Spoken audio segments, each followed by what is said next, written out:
Hey, what's going on, you guys? Okay, just get everything set up here. Get some water.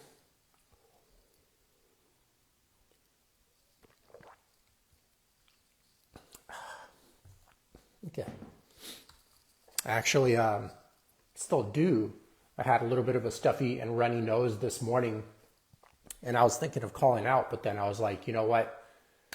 It's time to turn bitch mode off and show up to these lives consistently, which I try to do. You know, I love you guys. So trying to spread a lot of good health information, real health information, not like medical drug addiction.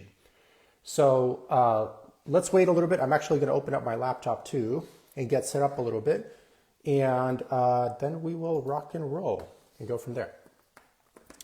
And you guys, of course, if you have any questions personally, just let me know and then we'll go from there. Okay. All right.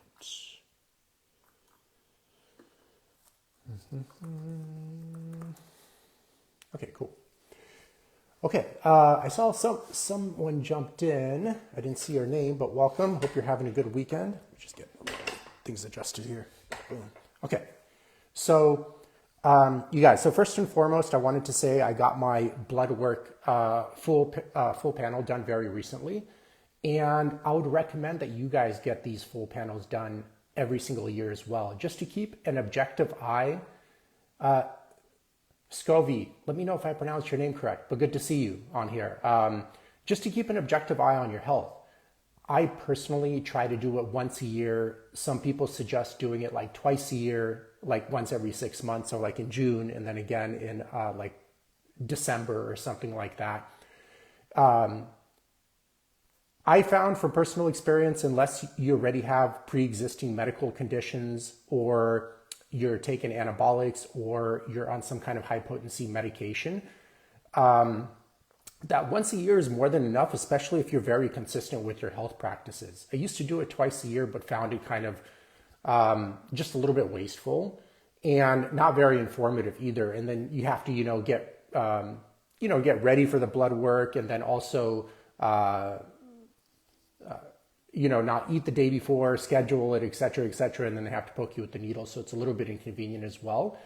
But I would definitely recommend doing it at least once a year, and try to make sure you're getting like a full panel done. A lot of people are like, well, I do get my blood work done once a year, but it's just the absolute basics. Like when you go to a family physician and just ask to get some basic blood work done, that is what they give you. They just kind of check your blood pressure, check your HDL, LDL, and just some other very basic markers, and then that's it. But you want to go like way above and beyond that. And if you guys want the exact comprehensive list of what I get done personally, just let me know and I'll leave it in the comments section, or I'll just message it to you directly.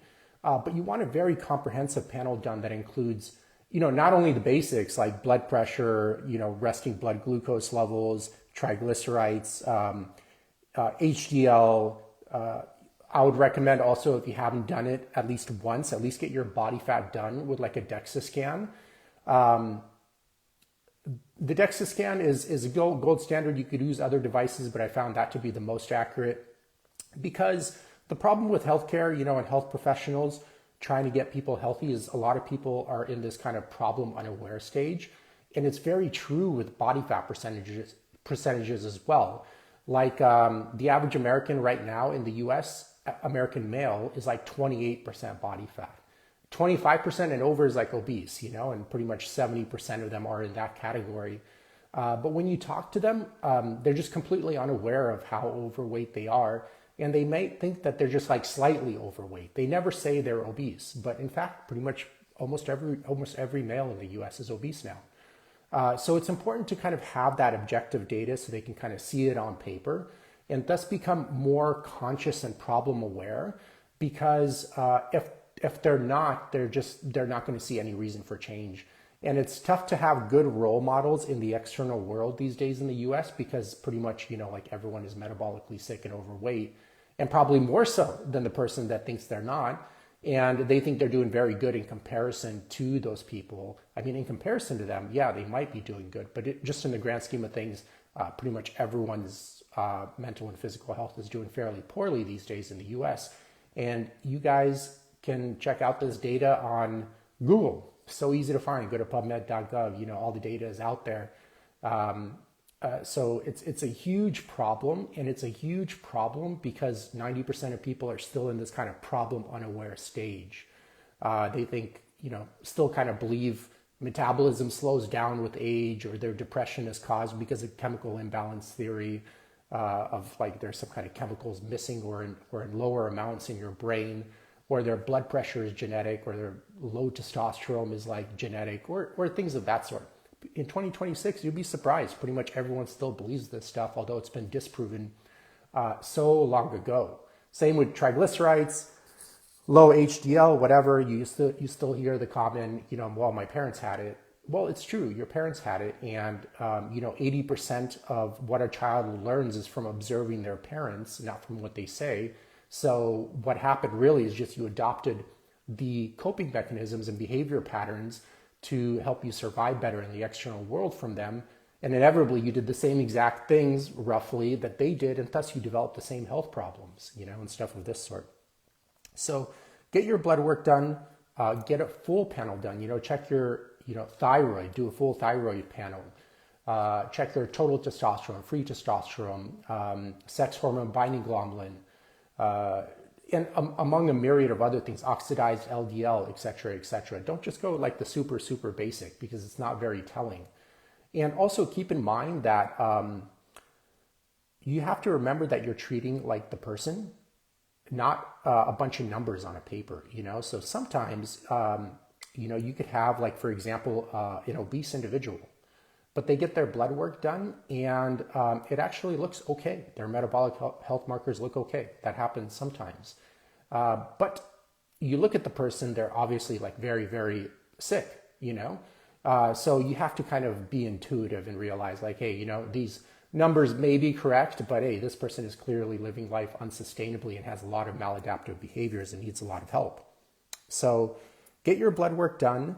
And the reason I say that is, and the reason why I mentioned I got my blood work done recently, is because I'm happy to say, you know, I've been promoting just mastering the basics in healthcare, because I truly, honestly believe that is really all you need to do to not only look your best, but also to feel your best, and to be strong, have good endurance, have a good immune system, have a good digestive system, et cetera, et cetera. Like truly, honestly master the basics, which almost nobody is doing these days.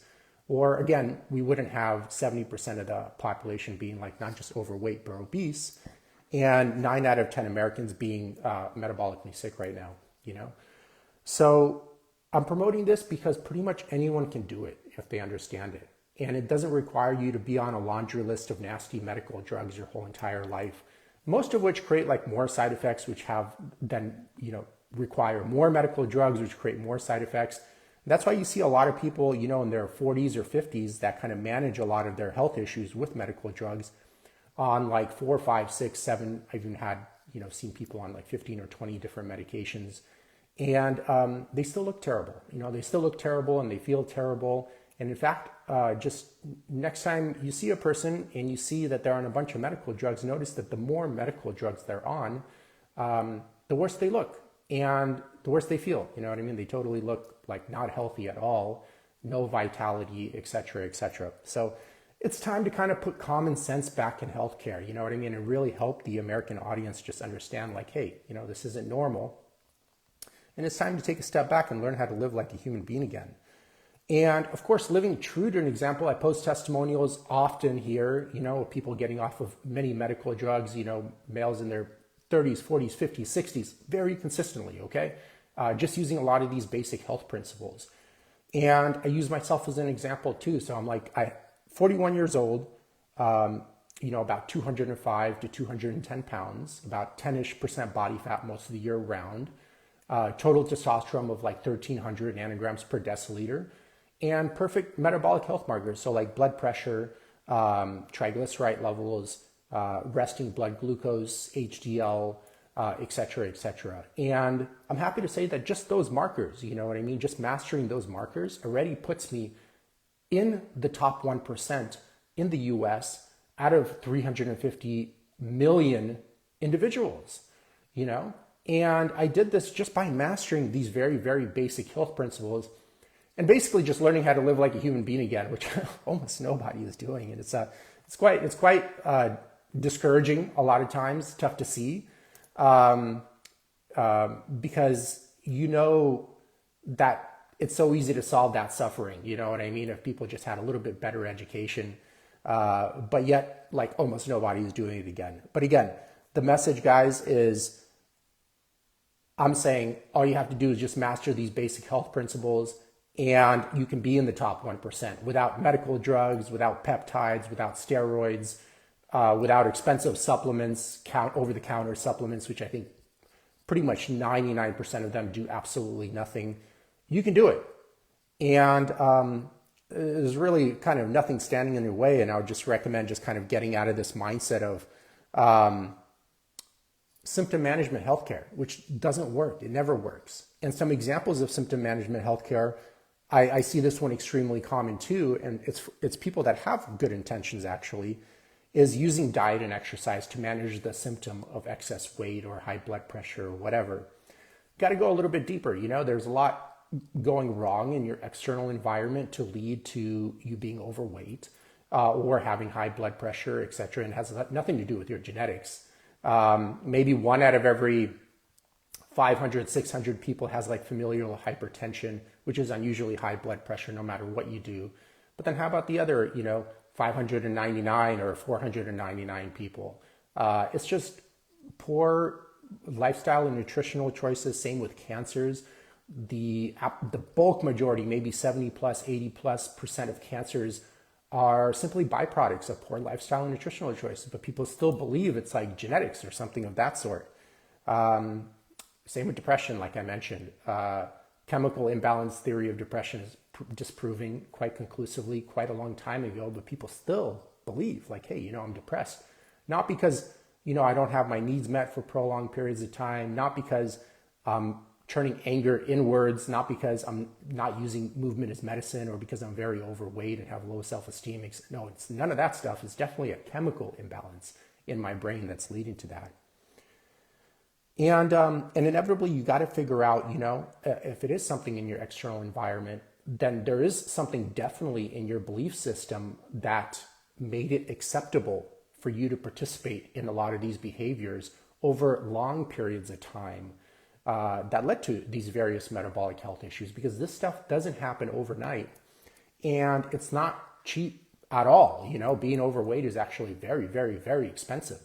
Like, for example, if you're like a 250-pound male in the US, even I would say like 220, it's costing you about, $8,000 to $16,000 a year, $8,000 to $16,000 every single year to maintain that overweight and obese frame. And it requires a lot of due diligence and effort. You got to, really be consistent with spending this money, going out and eating processed food. And don't even get me started. There's no way you could be obese without eating a lot of processed food or liquid calories, et cetera, et cetera. You got to do it consistently, year after year after year after year.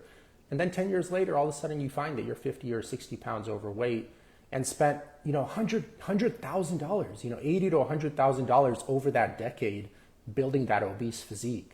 It's not cheap at all. And the indirect cost is also extremely gargantuous. That surpasses that direct cost of $8,000 to $16,000 a year.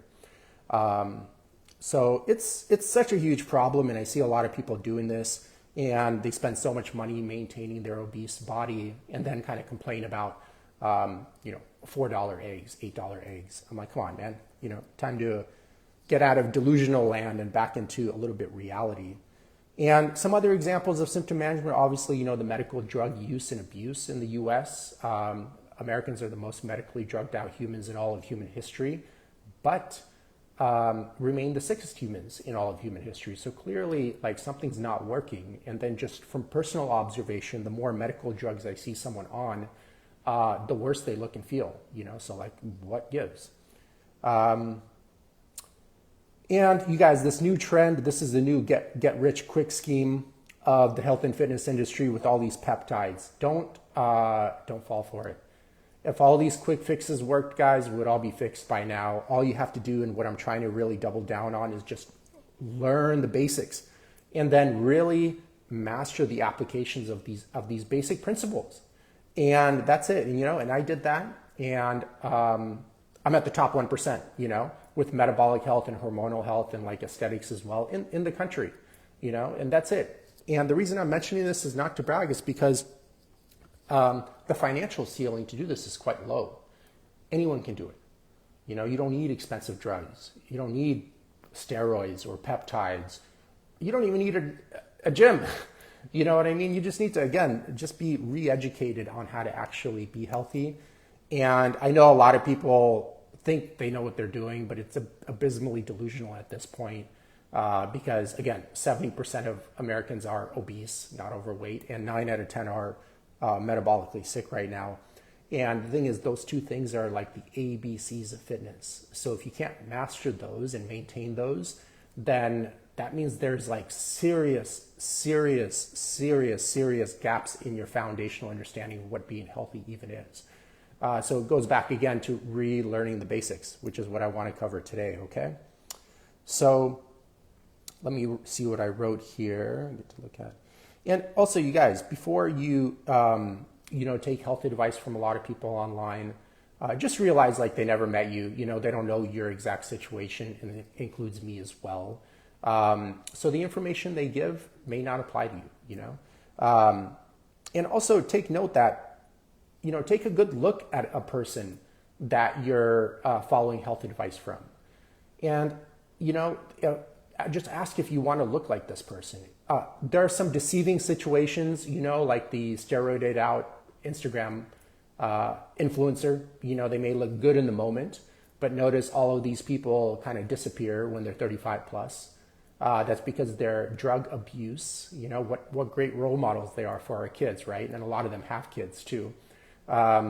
Gets to them, you know what I mean? They don't have healthy visceral tissue anymore, and then all of a sudden they kind of disappear. You wonder, where do they go? So you got to be careful who you listen to, who you get health advice from, and at the end of the day, just kind of, take a look at the person and see, like, are they even alive? You know what I mean? Are they living true to what they're promoting, et cetera, et cetera? Credentials are important too, but you got to look at the whole picture, and you got to use common sense, because the bulk majority of even people in like the holistic field, there's some exceptions, like Paul Chek is one of the exceptions, for example. I think Ben Greenfield, when I met him in person on a few occasions, looking amazing, very vital, very energetic, but pretty much everyone else just looks kind of like a zombie. You think, you're like, dude, you're doing all this stuff, you're doing all these peptides, you're doing all these drugs and protocols, but you still look like 10 years older than you actually are, and your gym performance sucks. It's like, come on, And they have huge followings, and people follow their advice, and then obviously they never get better. And they wonder why, their leader isn't even healthy either, stuff of this sort. So common sense, guys. And again, the theme, let's get back to the basics and really just learn how to be healthy, okay? So today, out of all topics, I'm going to be covering how to source high quality eggs. And I know this is kind of like eggs, like what does that have to do with health? Well, it'll shine light on the entire American agricultural industrial system as we kind of uncover how to source the highest quality eggs in the US, which is actually not as easy as you would think. And when I wrote my second book, Anti-Factory Farm Shopping Guide, it was actually exponentially even more confusing, because I think I started doing research for that book maybe in 2016, I forget exactly. Yeah, and it started with, as you guys know, I mentioned it a couple times, I grew up off-grid on a biodynamic farm with my grandmother, and I learned about biodynamic farming principles, how to live closer to nature, and how to live more of a sustainable lifestyle from her. And when I came here, I obviously didn't know any different. I didn't know industrial agriculture existed, or chemical agriculture existed, or even what pesticides or biocides or herbicides, fungicides, rodenticides, whatever, any of this stuff, antibiotics. I didn't even know any of this stuff was used. So when I would go to the grocery store, obviously the produce, the meat, it all kind of looked fairly similar. Now with a good eye, you can kind of see when it's bad quality versus good quality. But back then I was just like, well, I didn't even question it twice. You know, I'm like, oh, it's all the same. And my intention was I just wanted to get the same eggs like my grandmother had on her biodynamic farm. And I'm like, well, you know, I'm a certified nutritionist and I've been in the health field for quite a while and I consider myself healthy as well. This should be like very, very easy. And I started to do my research, and it took many years. You know what I mean? It wasn't easy. You have so much greenwashing in the US, so many different labels, you know, free range, cage free, no label, all natural, non-GMO, no antibiotics, and then no antibiotics ever, no steroids, vegetarian fed, et cetera, et cetera. And once you kind of navigate through all that, I'm like, man, it's actually quite difficult, even for the well-intentioned, to find high quality food. And sourcing high quality food, in particular to this subject like eggs, is so critically important for your health. There's more to it than nutrition, but it's one of the main pillars, because you guys have to remember everything about you is made out of food.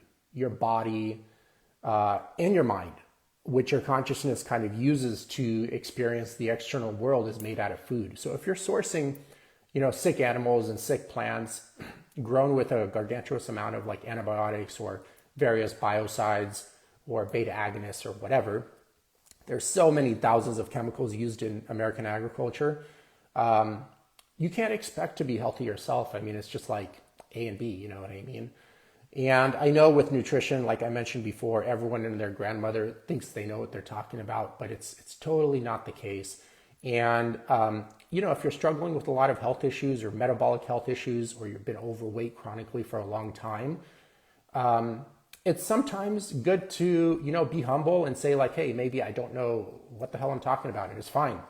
You can learn it and the information is out there and then you can kind of make the changes. But if you remain in this problem unaware stage, it's not going to help you at all to any degree.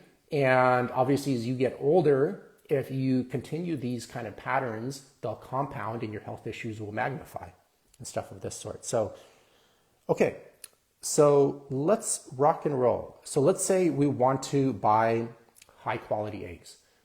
Simple enough, right? I'm just going to go down the categories and be very systematic here. So first and foremost, the category, the worst one out of the categories available in the US is one typically where you see a dozen eggs, they don't have any label on it. They're typically maybe sold by Kroger's, for example, and they're usually like $2 to $3 for like a dozen eggs, you know? So it's situation specific. If you have a person that is eating a high processed diet, you know, almost all Americans, 70% of their total calories come from processed food, which is terrible, obviously, for your health, or liquid calories. If they're transitioning from that to whole food, it's actually a huge upgrade in that particular situation, okay? So not to put anyone down that's going that direction. If you're going from eating highly processed food, eating a lot of liquid calories, to all of a sudden eating nothing but eggs, you know, beef, chicken, fruits and vegetables, even if it's industrially grown, that's already a huge upgrade for that particular individual. And that may be the first necessary step they need to make. And I would recommend obviously doing this gradually, no matter which stage of the journey you're in, which is what I did. I did a very gradual transition into biodynamic and more of like a wilditarian diet. It didn't just happen overnight. It took a lot of education too, but I'm going to give you guys the answers here. So regarding this product, you know, it's very inexpensive. It's like $2 to $3 typically at Walmart, for example. You have a few issues. So first, when you're sourcing high quality eggs, you want to make sure the hens are fed a species specific diet. And that's very important to consider for any kind of animal you eat, including fish. So a species specific diet for a hen is that of an omnivore. They're not vegetarians. They like bugs, they like insects, you know, they like variety of a diet that's rich in variety and diversity. And a lot of times you would see that vegetarian fed label on there. And because unfortunately a lot of people get their health information from Netflix, and yeah, I said unfortunately, they think, vegetarians are like very healthy people. And first and foremost, there's so many variables that go into being healthy, but again, nutrition is the most important. But the important thing to consider is or egg-laying hens are not vegetarians. So when you see vegetarian fed on the label, that just simply means it's corn and soy fed or grain fed, okay? And the farmers do this a lot. So first of all, there's some greenwashing there because the client or the customer sees this product and they're like, well, it's vegetarian fed, so they must be like very healthy because vegetarians are healthy because that's what Netflix said. But again, when you feed grains, heavy amounts of grains to these hens, these egg-laying hens, it's not their species-specific diet. And the issue with the grains, especially with this like cheaper category, is they're always pretty much genetically modified corn and soy. Genetically modified through transgenesis is kind of like not a natural form of modification. And on top of that, these crops are typically grown with heavy amounts of herbicides because that's how the business model works. The company, like now it's Bayer, but it used to be Monsanto, but then Bayer bought Monsanto. They develop a genetically modified grain so it can resist a specific herbicide that is sprayed on that grain and is typically sold as a package to the farmer. And it's kind of like a subscription model because once they start planting these crops, first of all, it's very tough to get recertified as an organic operation in that case, but then also it requires a consistent subscription of these chemicals, which are quite costly and make a lot of money for these chemical companies like Monsanto. Okay, so not only is the grain that they're feeding these hens genetically modified through transgenesis, they're also grown with quite high volumes of various biocides, but in particular herbicides in this case. So the next question is like, well, the US is, the FDA, EPA, USDA, et cetera. They're like looking out for the food supply and everyone's testing all of these chemicals, these biocides for safety. But in truth, even in Western Europe, there are no requirements to test a pesticide as a complete formulation for safety at all. And oftentimes that's how clients or a customer rather, when they're buying this product, presume that is what happens. Like they take a complete formulation, like what you see at Home Depot with Roundup. They spray it on some crop and then test it for safety, but it's not at all how it happens. Okay, there's no safety testing done for complete formulation. And anytime your favorite influencer says these chemicals are completely safe, it's a data-free assumption. There's no testing unless it's like independently tested, of course, that shows that as a complete formulation, these chemicals are safe at all. And in fact, when they are tested by independent labs like Seralini Labs, they do show as a complete formulation, obviously, they're a lot more toxic and persistent in the environment than as an active ingredient in isolation on its own, which is how it's required to be tested by government bodies. So this is so important, you guys, because a lot of these chemicals cause a tremendous amount of cancer and health issues in people, like Parkinson's, for example, or various central nervous system disorders, not just cancers, or disruption to the digestive system. I know a lot of people just in general struggle with digestive issues in the US. I think last time I checked, 45% of Americans have digestive issues chronically their entire life. And this is due to a few different variables, but having a high intake of food that is sprayed with a gargantuous amount of biocides is not helping that very delicate gut microbiome and the keystone species present there. Okay, so with these pesticide formulations, there are two categories of ingredients. So first and foremost, you have the active ingredient, and sometimes this could be like 50% of the formulation. Sometimes it could be like 0.5% of the formulation. But then you have also like a hefty list of these things called inert ingredients. And you guys, next time you're at Home Depot, just go get a bottle of Roundup, look at the back. You will see what I'm talking about.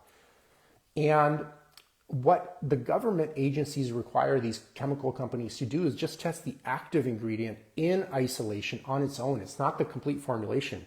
But remember, all those inactive ingredients that are put into there, which are quite expensive to develop, are developed to make that active ingredient a lot more lethal and a lot more persistent in the environment, okay? So of course, when you take those out, it's far more likely to pass safety testing. And for example, with Roundup Ready, it's like a blockbuster herbicide. Glyphosate, when you isolate it as just an active ingredient and test it that way, is actually like a very weak herbicide. But then when you throw in all those inert ingredients, it becomes far more toxic. You could just do a small mist on some weeds and it'll kill the weeds, you know? And this is the stuff they're spraying on these grains that these hens are eating. And then obviously all those chemicals bioaccumulate in the tissue of the egg especially. And then you end up eating, let's say, a few of those eggs a day. You know, then they bioaccumulate in your body, and the average newborn born in a metropolitan area in the US is born with already 120 different chemicals, industrial chemicals or agricultural chemicals, just starting out their life.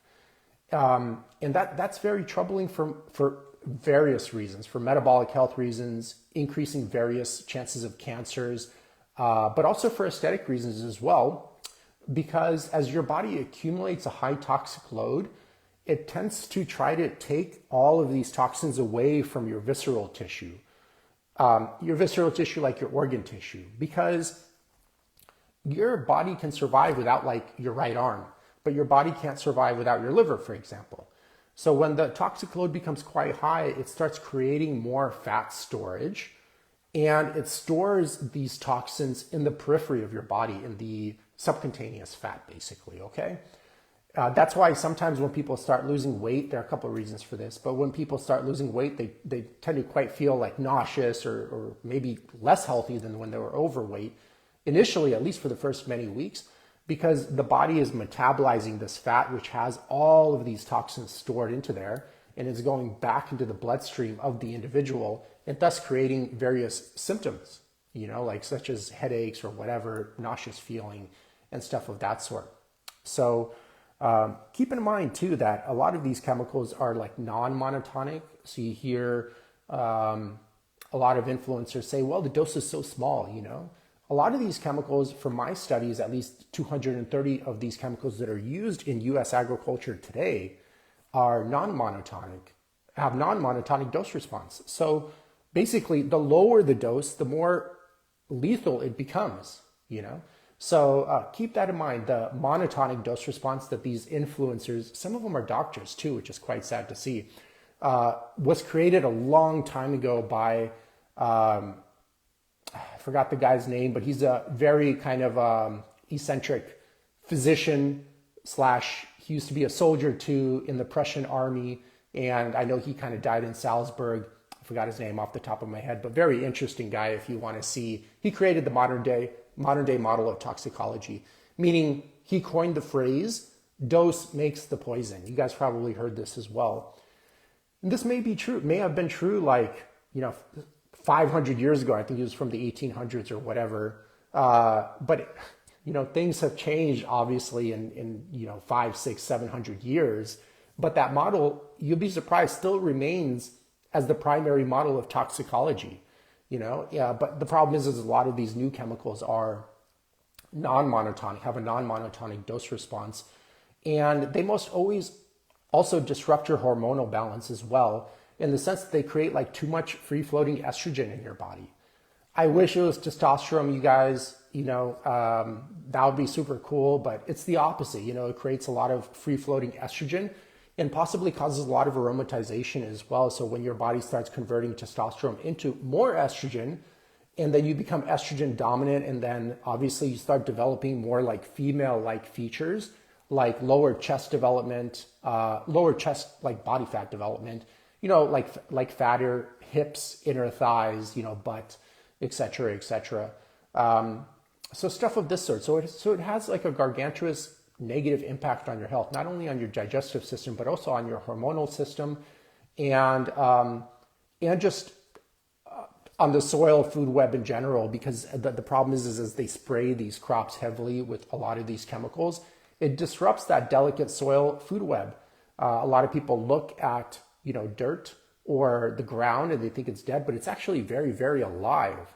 And it's that kind of soil has spent, like 5 billion years evolving to be able to produce the type of food we eat today that our digestive system can actually recognize. So when they're using a lot of these chemicals, they're disrupting this ecosystem in a sense that what happens is in any crop, there is a rhizosphere and you have a certain ratio of bacteria to fungi, in the root system of that crop. And what happens is when these chemicals are used, it typically creates it destroys the arbuscular mycorrhizal fungi, and it typically then causes a bacterial overgrowth, which creates a negative cascade effect. And nature's way of getting rid of sick plants is by sending pests. If the plants are very healthy, the pests would not be there. But when the plants become very sick, nature's way of getting rid of those is sending in these pests. So when the farmer can't change their farming practices, and a lot of these gargantuous, huge operations, they can't do that because they've already invested God knows how many millions, if not hundreds of millions, or maybe billions of dollars into their equipment and chemicals and logistics and chain suppliers, et cetera, their only option is just to keep spraying more and more chemicals, which inevitably disrupt that ecosystem even more, causing weaker crops. And then more pests come around that are more resistant to a lot of these chemicals because they adapt as well to help survive in the external world. And then they got to spray more. And there's only so many cycles that this can happen before the ecosystem is completely destroyed in that soil. And then it becomes dirt, and you can't grow anything there. And the US since 1950 has depleted about 50% of its farmable land. And this is quite important, you guys, because first of all, a lot of people think industrial agriculture is kind of sustainable in the future because it looks like very fancy with these huge trucks and all these chemicals and stuff like that. But it's not sustainable, okay? In fact, the US has already lost 50% of its farmable land since 1950 or so, all right? And don't worry about this world starving BS marketing stuff. 70% of the world still gets their food directly from the farmer. They don't have industrial agriculture. And in fact, if you look at those regions, they're actually much healthier than the US. A lot of people think, the US has this amazing, ability to keep people alive, but the average age of death is 76 in the US, last time I checked, okay? Which is quite low, considering how many trillions of dollars is poured into healthcare in the US, because again, you can't medically drug yourself into a life of health and happiness. It's just never gonna work, and you gotta stop believing this snake oil salesman kind of stuff just because someone wears a white coat and has a name tag with a doctor on their name, If all those quick fixes worked, again, why 2026 are Americans mentally and physically the sickest humans in all of human history? I don't say that in an insulting way. I just say that in hope of bringing light to the problem unaware crowd of hey, this is clearly a huge problem that's not benefiting almost anyone.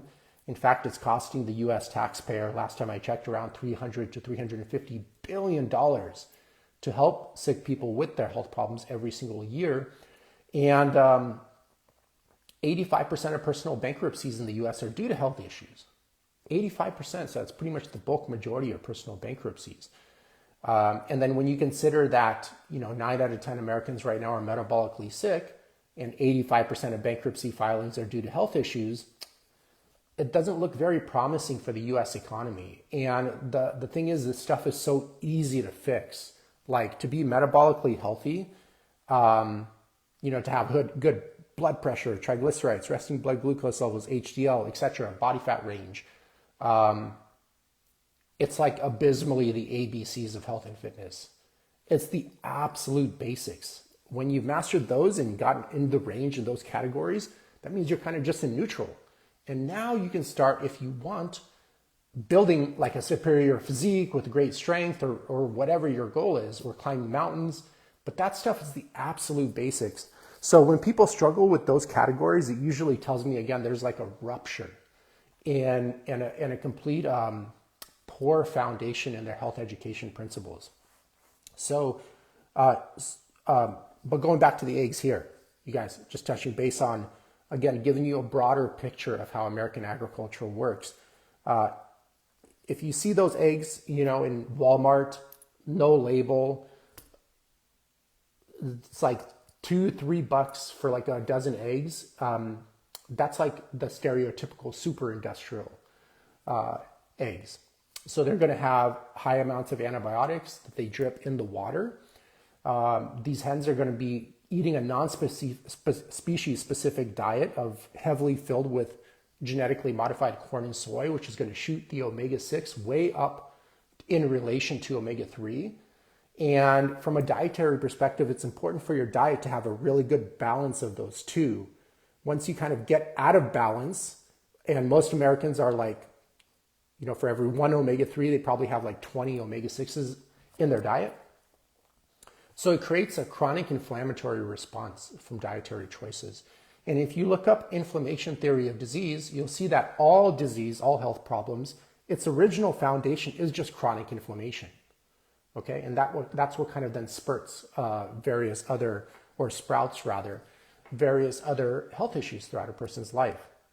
And these hens too are confined to a little cage. So let me see, have my laptop here. It's too bad I can't kind of screen share live. I don't know if you guys can tell me if you're able to. Hens, eggs, caged. So check this out, guys. Okay, so I'm gonna bring up a picture here. Let me try to, so I don't know if you guys are gonna be able to see it. But you guys can see here. You see how they're locked in a cage? That's how they live their whole entire life, these poor guys, for two years. Usually the lifespan of egg-laying hen is about 2 years or so. That's how they live, and that's a lot of suffering to inflict on a living organism so you can get like $1 less for your eggs, you know what I mean? It's just not fair.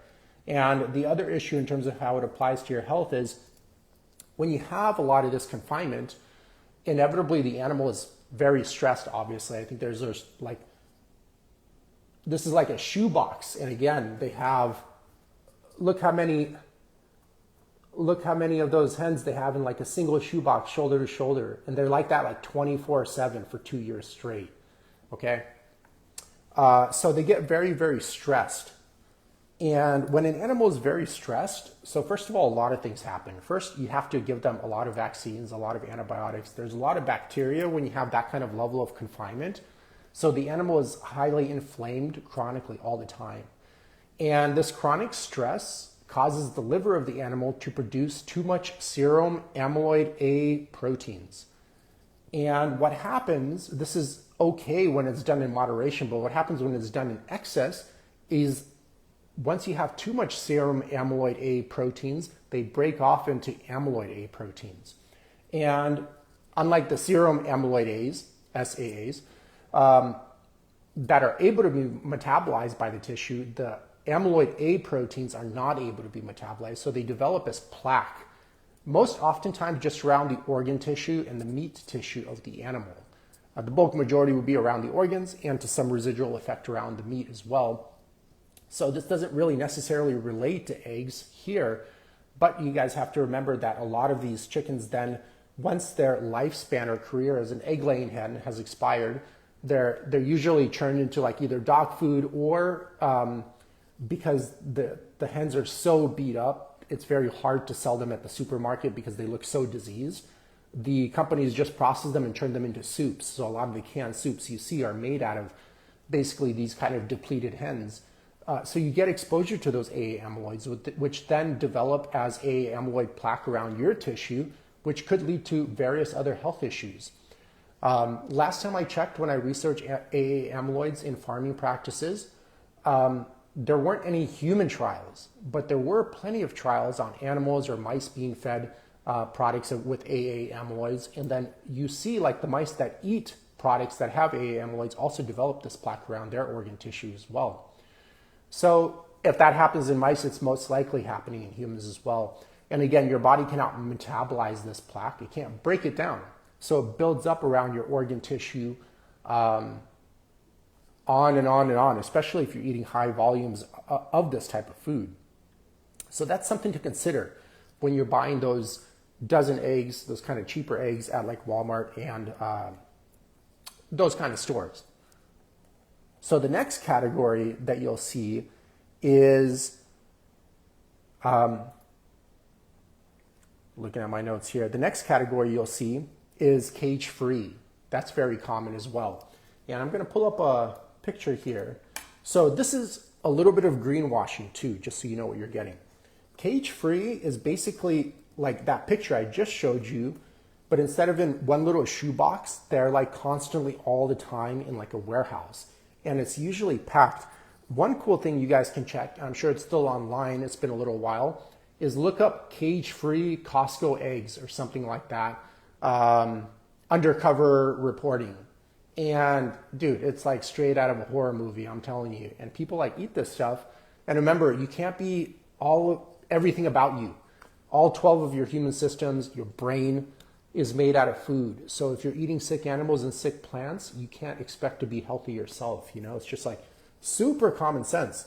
But again, the health education is just so poor. That's why a lot of people, even for the well-intentioned, are making very, very poor choices. So let's see here. Oh, I think that video was called that investigation, Animal Justice Project. So maybe you can write in Animal Justice Project cage-free Costco or something like that. So here's cage-free. Let me pull up a bigger picture of this here. Wish I can kind of zoom in more. Oops. I do not want to subscribe. Oh, give me a sec, guys. That video or that link is asking me to subscribe. Okay.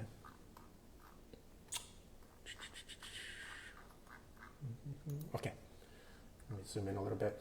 So check this out, guys. So here's cage-free. This is more towards the finishing phase of, it looks like a broiler chickens, but kind of same concept.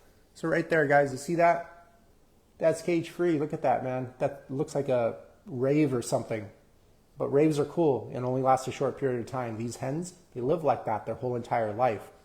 And again, there's so much bacteria because obviously these hens are pooping everywhere and so much overcrowding that they have to use a lot of, vaccines, medicines, antibiotics, et cetera, et cetera. And this causes more of those AA amyloid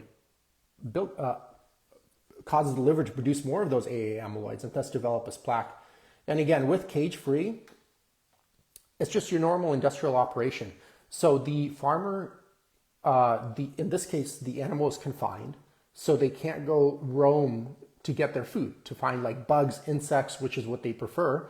So the farmer has to bring the food to the animal, right? Because they're not leaving this huge barn or this kind of huge container usually. And what they bring, because the bulk majority of the cost of these egg operations is just to the feed of the animal. That's like 80% of the cost. And corn and soy is heavily subsidized by the US government. So it's your tax dollars, so that's why a lot of times when you see a kind of cheaper industrial product at the grocery store by a few bucks, just know you actually already paid for that. You just kind of prepaid through your tax dollars, because these kind of factory farms would not be able to stay in business if it wasn't for these subsidies, like none of them. The only thing keeping them afloat are these government subsidies. And that's it. And when obviously the hens can't go roam for the food, the farmer has to bring them the food. And the farmer, being a good businessman, will think like, hey, 80% of my cost comes for the feed. So I'm going to pick these genetically modified corn and soy, again, because it's subsidized by the government, so I could reduce my costs, thus increase my profits. I mean, it's common sense, you know, and thus decrease the risk of going out of business, which is a big risk for a lot of these farming companies, even if it's a factory farm. So also take note that how it works is, you know, the U.S. agricultural system is typically like a vertically integrated system. So how it works is, like, say, Tyson Farms, which is a huge factory farm conglomerate in the U.S., they actually developed the factory farm model of confining animals, because before they came around, a lot of the animals are just on pasture and just in the open, which is how they should be, eating a species-specific diet without antibiotics and like a myriad of other chemicals. But how it works now is, let's say you're a farmer, you're like a chicken, egg-laying hen farmer, and they come to you and they're like, hey, you know, I have David here. David is a hypothetical egg-laying farmer. You know, David, we have this huge logistics chains, you know, contracts with, you know, 2,000 grocery stores, lawyers at hand, you know, full time. We have logistics trucks, everything planned out. We just need you to be integrated into our farming system, into our factory farm system. And all you have to do is just grow these eggs, and that's it. And that's all you have to worry about. And it's very tempting for the common farmer because it takes away a lot of the responsibility. All of a sudden, they don't have to like worry about marketing, developing contracts, and then maintaining contracts with grocery stores, all that stuff. They could just literally just farm. So they're like, okay, let's do it. And the next step is then Tyson Foods will go, well, you know, your operation is too small. We need you to upgrade to a bigger operation. It's going to cost a few $100K or more. We know you probably don't have this type of money, but it's okay because we have a contract with the bank. And if we send you to the bank, they'll give you the loan. They'll give you the loan with a personal guarantee, of course. So if it goes out of business, they can take your farm and get the collateral back and possibly take your house and your cars or whatever. And that loan obviously has an interest too. So the farmer goes in, they buy this, and now they're locked in. They can't go anywhere because, first of all, in terms of local suppliers, the facility is too big and becomes too expensive to maintain. So now they're locked into this kind of factory farm system.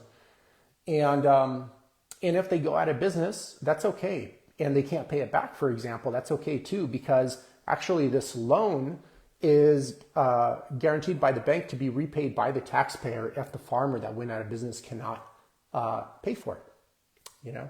So again, you're paying for that again with your tax dollars.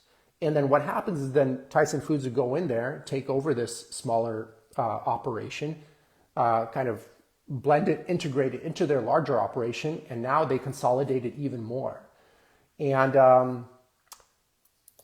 there's a book called The Meat Racket by Christopher Leonard. Let me see if I got the name right. This book is so amazing. And what's the name here?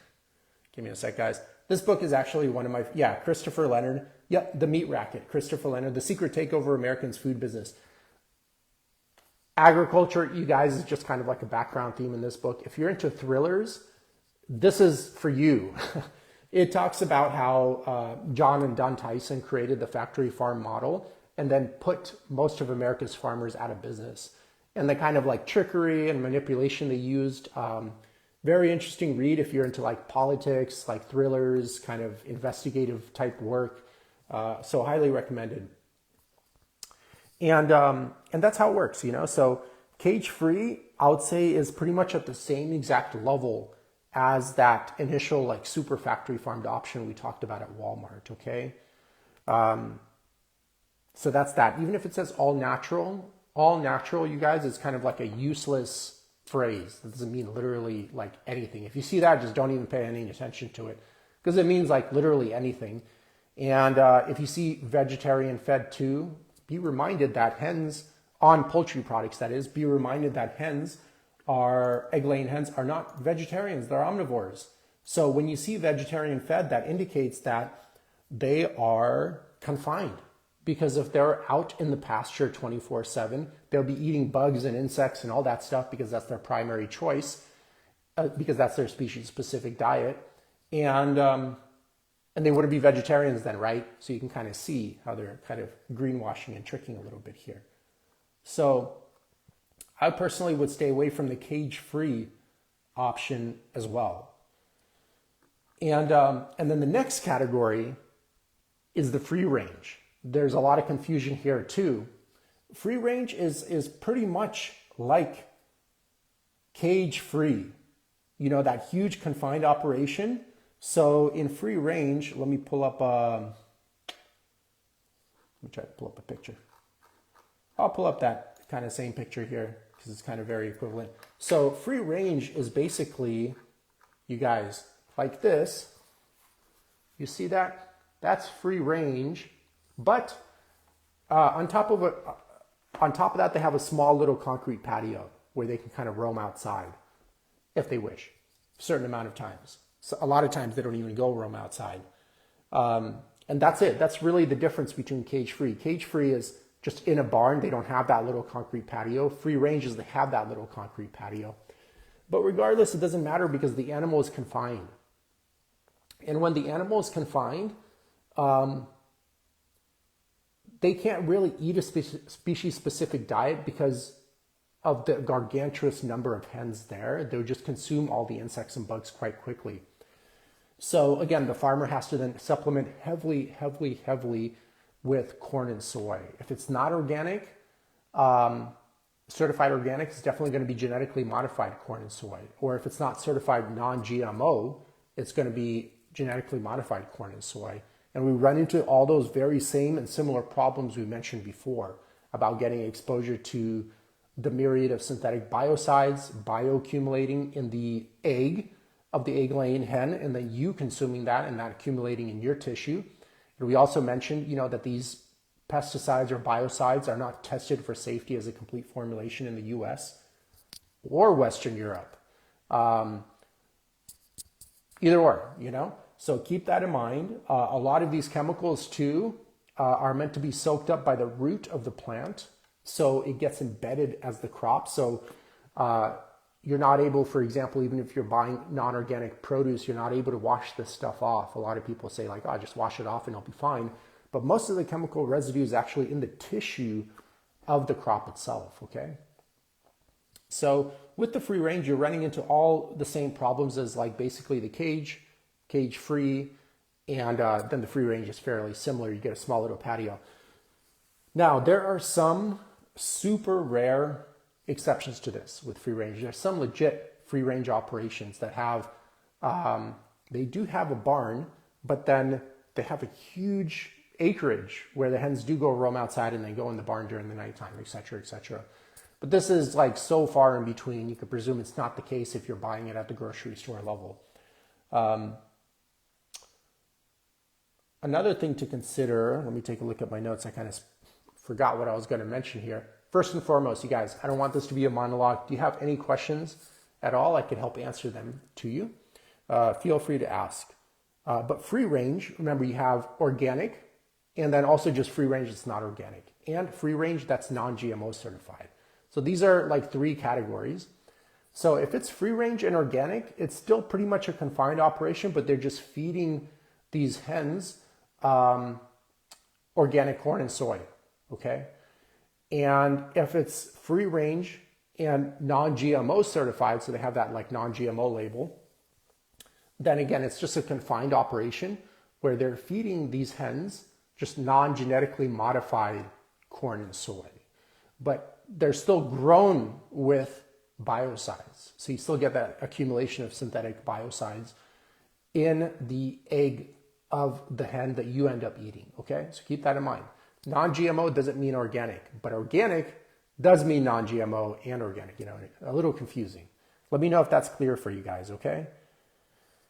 And then you get free range without the non-GMO and the not organic label. So then it means it's just genetically modified corn and soy with the pesticides. David, what's going on, man? What's your question?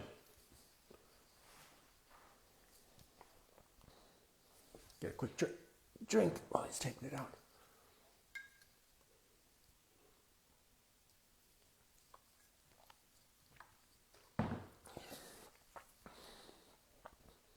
Okay, I'll continue.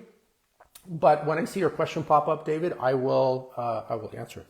So then the last category, you guys, is the pasture raised category. Okay, so let me, and again, there are various levels of integrity. You know, everyone does things differently, so keep that in mind. These are just general definitions.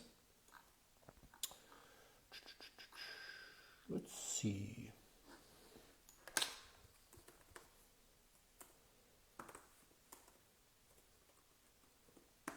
Pasture raised eggs. Okay, so here's a cool picture. Oh, it's pretty large too. Cool.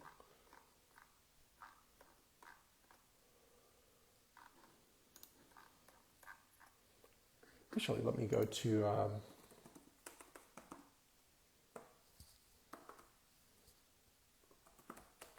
give me a sec, guys.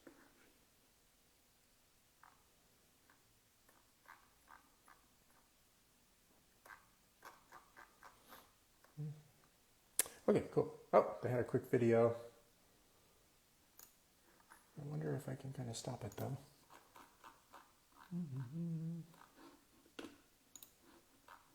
All right, let me try to do it this way. Give me a sec, guys.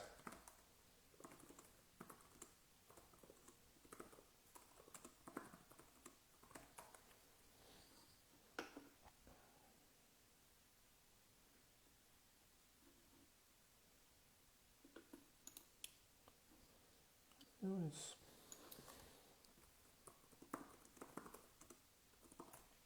Okay, I was trying to find the operation that I was working on, but you know what? I'm just going to do it this way. For some reason, it's zooming in awkwardly too. I'm trying to get a good picture of it here. Let me see. Oh, no, it doesn't work either. Probably should have just had these laid out before, but it's all good. Oh, this one's a pretty good picture. Okay. Oh, it's a video. Great. Let me see. Skip. All right, I'm just going to find a generic picture, guys. Sorry. Let's just do this one. Okay, so check this out, you guys. Not the best picture, but hey, he gets the point across. So look, you see? Pasture raised. So they're on pasture like 24/7 most of the time. So really quick, diversing here to another question. It looks like you can't see. So David asks about slow-grown chicken. You see this sometimes.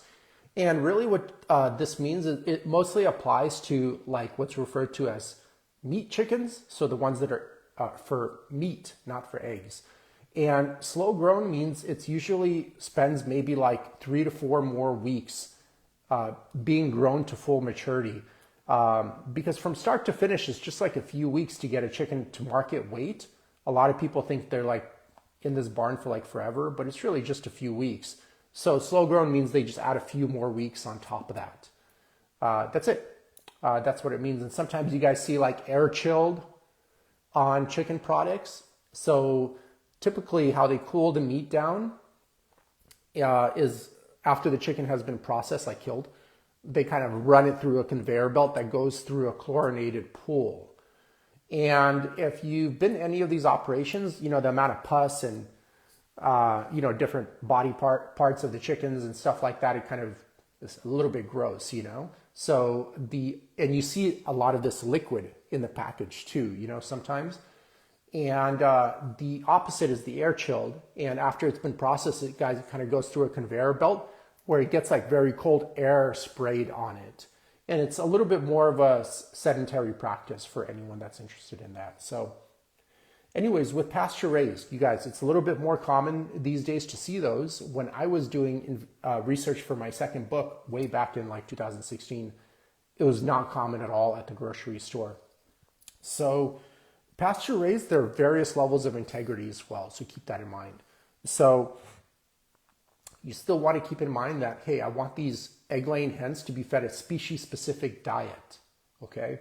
So in order for them to be fed a species-specific diet, really what the farming practices needs to do is they need to be rotating their hens onto fresh pasture, most often daily. And I volunteered. I was actually trying to get the video here. So first, David, let me know if that answered your question, okay?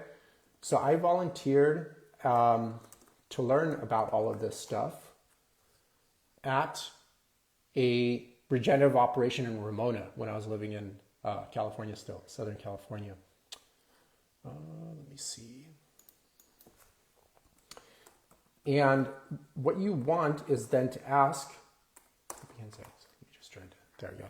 So what you want is then to make sure, again, the hens are fed a species-specific diet.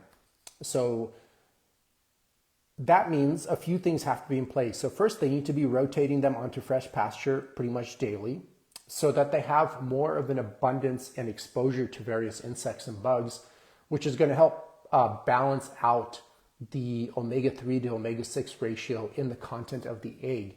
Again, you want like a 1-to-1-ish omega-3 to omega-6 ratio for optimum health with the egg. So David said, I did, thank you.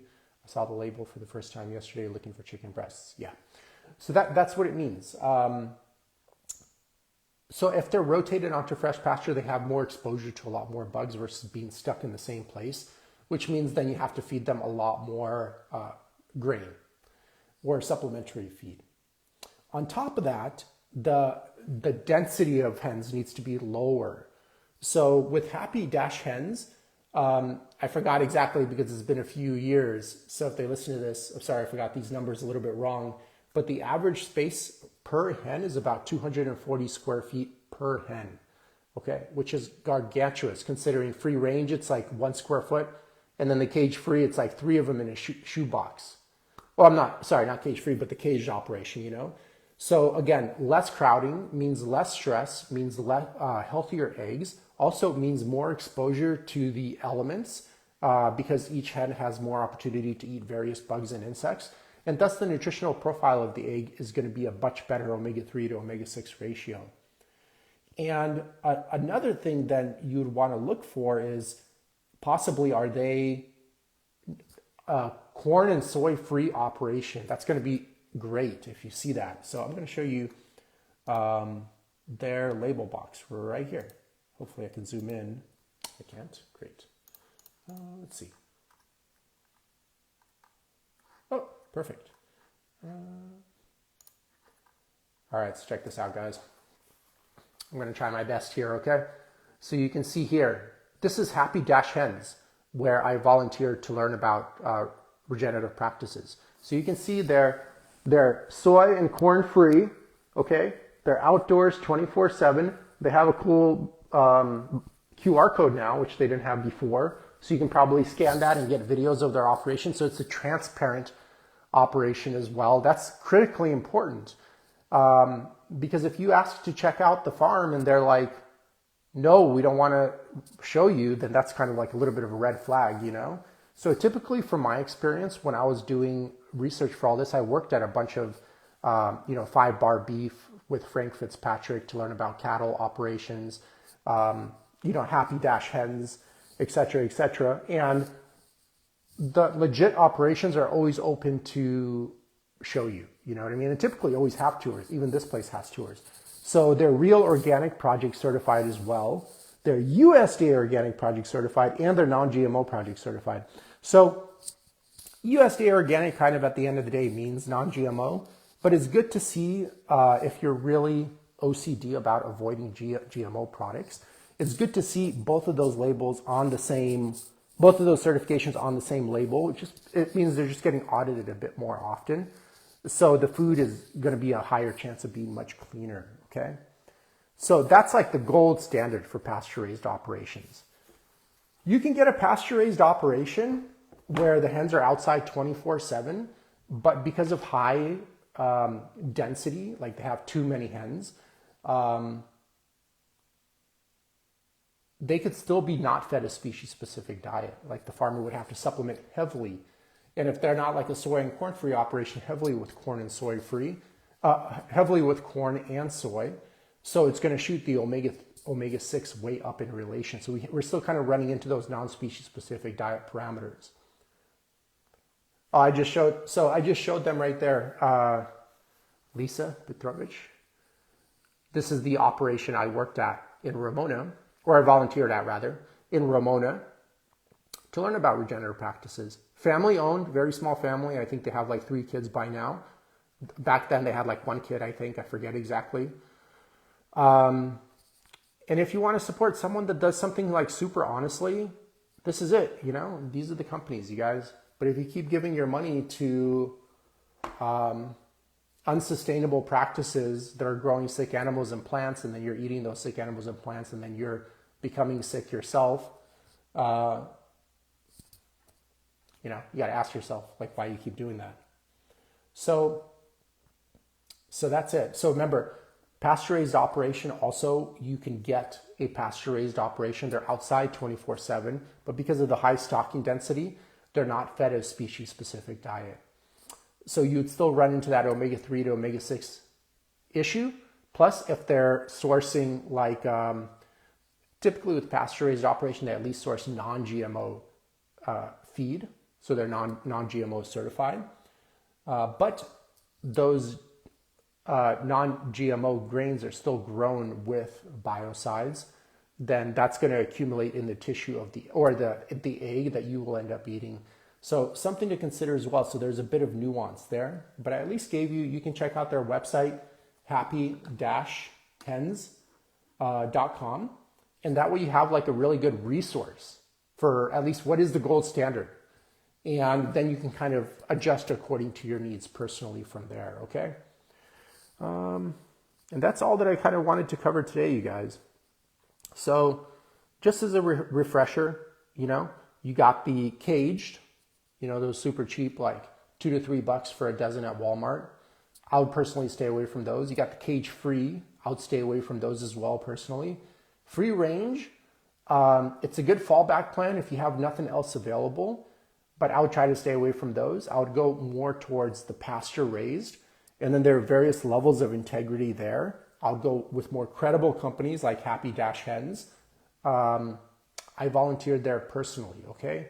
So I know it's a legitimate operation, and but there are other companies out there. You just got to find a good one for yourself. But don't take that pasture-raised label at face value too. It might have been like super legit back in 2017 when I was doing all this research. But now a lot of these big players see the money, and unfortunately, when a lot of these bigger conglomerates get into the game, they cut corners, they weasel their way with greenwashing and try to push a lot of these smaller guys out of the way. And you want to be careful, you know, because it's kind of generally easy with greenwashing to fool the average consumer because they're so far detached from the farming lifestyle, you know, they kind of don't know what to look for, even if their intentions are well, you know, so some things to consider. Other things, if you guys want more resources, you know, I've been a guest on like 40 plus podcasts at this point. You can check out my appearance with Paul Check. We talk about industrial agriculture. I forgot what episode number it was, but I'm sure if you type in Eugene Trufkin and Paul Check, you'll find it. Or my appearance on Mark Bell's podcast. I talk extensively about industrial agriculture there, or like various other, you know, 40 plus podcasts at this point.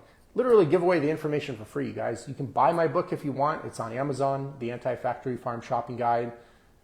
I would love your support, but of course, just doing this as a community service because healthcare has become such a joke in the US. It's not even about healthcare anymore. Just about a bunch of medical drugs, pills, peptides, and no real healthcare anymore. So I'm telling you guys, just master these basics. Just master these basics. And you will be at the top 1%. I just told you about my blood work recently. I had a full male blood panel done. I'm at the top 1% out of 350 million people, okay? Just doing these basics, like mastering these basics. I'm not taking any medical drugs, not on steroids, not on hormones, not on peptides, literally nothing. I work out 4 days a week. I got a great former client, David Larson here is a good example too. I think we started, he was 60, coming off of like multiple life-threatening seizures. And he lost, like, just by doing these principles, he didn't even work out the first 3 to 4 months because of a foot injury that he sustained before the program began. He lost 100 pounds in like a year just doing these basic health principles. And it's been about like 2 years at this point since we've coached together. And he's still on point, like doing this basic stuff, You guys can do it too. Please don't be brainwashed into these quick fixes. Again, if all these quick fixes worked, would all be fixed by now. Don't be left feeling like you're a victim, that it's your genetics, that your blood pressure is due to your genetics or your depression is due to some chemical imbalance. Go to pubmed.gov.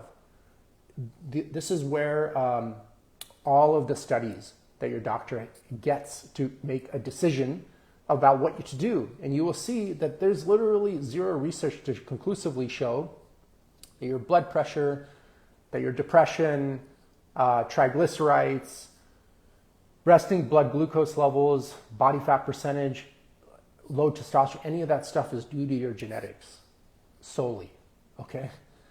Don't, got to take the power in your hands, And an honest journey always starts with being honest with yourself. You know what I mean? Because if you're not honest with yourself, that's a dangerous path to go down. And also, you can't be honest with anyone around you, including your loved ones. So, okay, you guys, have a good weekend. I'm going to go find some cool lounge and like maybe play some video games and read a book and just relax today. Maybe eat a steak at night. And I hope you guys do something relaxing too. And it's good to see you guys. And we'll see you next week. Take care.